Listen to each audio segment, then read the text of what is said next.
Breaking news today. Please subscribe and then check notification box to get all breaking news alerts. There's no shortage of Trump detractors, resistance standers, and people who will risk their entire careers to go against him. It's become the most popular trend in sports and entertainment at the massive cost of revenue loss and risk to the industry as a whole. It's clear that those who hate him the most have a lot to hide that they felt safe getting away with while Barack Hussein Obama was in office. Speaking out against Trump without ceasing despite the warnings never seems to end well when you have skeletons in the closet you're trying to hide or anything else to lose. One of the president's famous haters just found out this out the hard way as the latest to bite the dust on his achievements. Earlier this week, we reported about gold medalist skier Lindsey Vonn who preempted her competition in the 2018 Olympics with making divisive statements about our president. Rather than unifying the world, which this event is designed to do, she stabbed the commander-in-chief in the back with an announcement that she will not be representing him in her sport on the world stage. She was not asked for her opinion on the president or even about politics. The tactless commentary served no other purpose than to stick it to our president where it wasn't needed. However, Vonn isn't the only one this week committing catastrophic career suicide. In addition to trashing Trump, there has been a secondary movement sweeping the nation from the liberal left.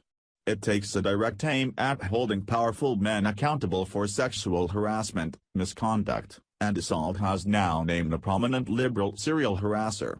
It's now being reported that a famous Trump basher forced women to have sex with him for employment. Seems like a common workplace practice for liberals who like to talk about Trump's grab 'em comment, which is no comparison to the rape 'em routine.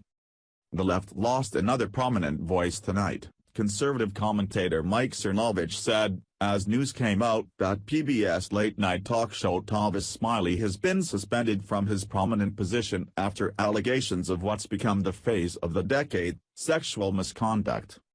This is ironic considering this outspoken host made a living hating on our president, famously referring to him as a racial arsonist. It's a clever moniker coming from a man who allegedly forced women to have sex with him for a job. There's a lot of names he could be given for that. Effective today, PBS has indefinitely suspended distribution of Tavis Smiley, produced by TS Media, an independent production company, the public broadcaster said. PBS engaged an outside law firm to conduct an investigation immediately after learning of troubling allegations regarding Mr. Smiley.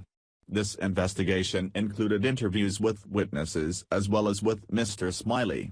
The inquiry uncovered multiple, credible allegations of conduct that is inconsistent with the values and standards of PBS, and the totality of this information led to today's decision. Variety reports. Sources close to the production told Variety that PBS hired attorney Sarah Taylor Wirtz of the firm MSK to oversee an investigation into Smiley's behavior after receiving allegations of misconduct by Smiley, who hosts and produces the talk show. Wirtz declined Variety's request for comment. According to sources, MSK took reports from 10 witnesses, a mix of men and women of different races and employment levels in Smiley's organization, most of them former staffers. The investigation found credible allegations that Smiley had engaged in sexual relationships with multiple subordinates, sources said. Some witnesses interviewed expressed concern that their employment status was linked to the status of a sexual relationship with Smiley. In general, witnesses described Smiley as creating a verbally abusive and threatening environment that went beyond what could be expected in a typical high-pressure work environment. Several expressed concerns about retaliation. In an attempt to save some face and whatever is left of his reputation, Smiley stuck it to his accusers by making the false claim that he respects women. I have the utmost respect for women and celebrate the courage of those who have come forth to tell their truth.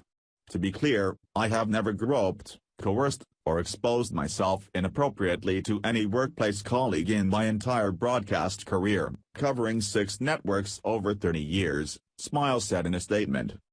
The tactic of deflecting their own indiscretions by trashing Trump is not working anymore, except to prove Trump isn't actually the problem. It seems that for every right-wing leaning man who is accused of sexual misconduct there are at least 100 liberal men accused of the same, or worse. This whole time all these institutions were being run as brothels and not one person in the outside world even knew. They tell us how to think and what is and isn't moral while at the same time their stench of immorality is off the charts.